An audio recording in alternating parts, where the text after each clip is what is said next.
வணக்கம். சண்முக சுந்தரம்.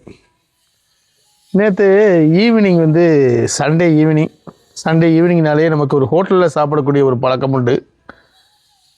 என்னுடைய ஒய்ஃபு, என் 2 குழந்தைகள் கூட்டிகிட்டு ஹோட்டலுக்கு போயிருந்தேன்.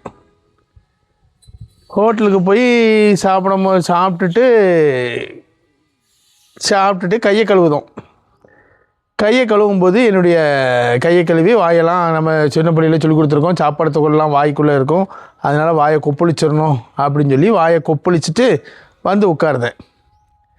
இதை பார்த்துக்கிட்டு பக்கத்தில் ஒரு தேஜஸான ஒரு பெரிய ஒரு 80-82 வயசு ஆள் ஒருத்தர் இருந்தார். என்கிட்ட தம்பி உங்கள்கிட்ட கொஞ்சம் பேசலாமா அப்படின்னாரு. அவர் பார்த்தோன்னே எனக்கு ஒரு பெரிய ஒரு மரியாதையாக இருந்துச்சு. ஐயா நீங்கள் பேசுங்க, உங்களுக்கு என்ன, நீங்கள் அழகாக பேசலாமே அப்படின்னாரு. அப்போ அவர் சொன்னார், ஹோட்டலில் சாப்பிட்றதுலே ஏகப்பட்ட ப்ராப்ளம் இருக்குது. எந்த பொருளை யூஸ் பண்ணுதாங்க, அது குவாலிட்டி ஃபஸ்ட்டு குவாலிட்டியா செகண்ட் குவாலிட்டியா, நல்ல கழுவி க்ளீன் பண்ணுதாங்களா, கழுவாமல் கழுவி சமைக்காங்களா, இல்லை கழுவாமையே சமைக்காங்களா, அந்த பாத்திரத்தை சமைக்காங்களா, இந்த மாதிரி ஏகப்பட்ட பிரச்சனையை நீங்கள் ஃபேஸ் பண்ணியிருப்பீங்க. இது உங்களுக்கு தெரியும். இதை விட இன்னொரு முக்கியமான பிரச்சனை இருக்குது.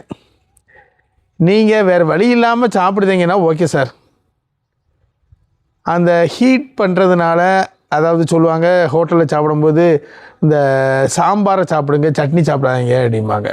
ஃபுட் பாய்சனிங் ஆகிரும். ஏன்னா சட்னியை அரைக்கும் போது அவங்க அரைக்கக்கூடியவங்க எப்படி சுத்தமாக அரைக்காங்களா இல்லையாங்கிறது தெரியாது நமக்கு.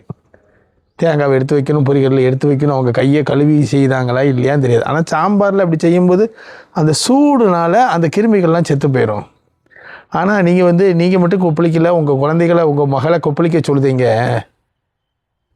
அந்த மேலே உள்ள டேங்க் எப்போ கழுவிச்சுன்னு உங்களுக்கு தெரியுமா?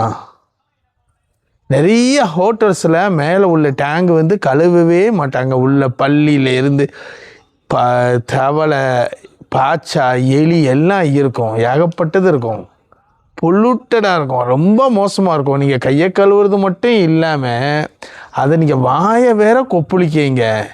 தயவு செய்து நீங்கள் இந்த பழக்கத்தை நிப்பாட்டிருங்க அப்படின்னு அந்த பெரியவங்க சொன்னாங்க. அப்போ தான் எனக்கு இப்படி ஒரு ஆங்கிள் இருக்கோ அப்படின்னு தெரிஞ்சுது. சாப்பாடு ஹோட்டலில் சாப்பிட்றதில்ல எவ்வளவோ தீங்குகள் இருக்குது, நம்ம வீட்டை தான் சாப்பிடணுங்கிறது தெரிஞ்சும் இந்த மாதிரி ஒரு மோசமான ஒரு இது இருக்கும் அப்படிங்கிறது எனக்கு தெரியல. அப்போ அவர் சொல்லுறதுக்கு அப்புறம் தான் புரிஞ்சுது. ஒன்று மட்டும் நிச்சயங்க, முடிஞ்ச அளவு நம்மளே சமைச்சு, நம்மளே காய்கறி வாங்கி, நம்மளே அரிசி பருப்பு வாங்கி, நம்மளே சுத்தமாக கழுவி, நம்ம குழந்தைகள் சாப்பிடணும்னு சொல்லி அன்பும் பாசமும் ஊட்டி நினச்சி சமைச்சு, சுத்தமாக சமைச்சு அந்த தட்டை நல்லா கழுவி அப்படி இருக்கிறது தான் பெஸ்ட்டு. அதை விட்டுட்டு நம்ம ஹோட்டலில் டேஸ்ட்டாக இருக்கும் அப்படின்னு நினச்சோம்னா இன்றைக்கி பிரச்சனை வராது, ஆனால் போக போக நம்ம உடம்பு சீரழிய ஆரம்பிச்சிடும். அதனால் தயவு செய்து ஹோட்டலில் சாப்பிட்றத நிப்பாட்டுங்க நண்பர்களே. நன்றி, வணக்கம்.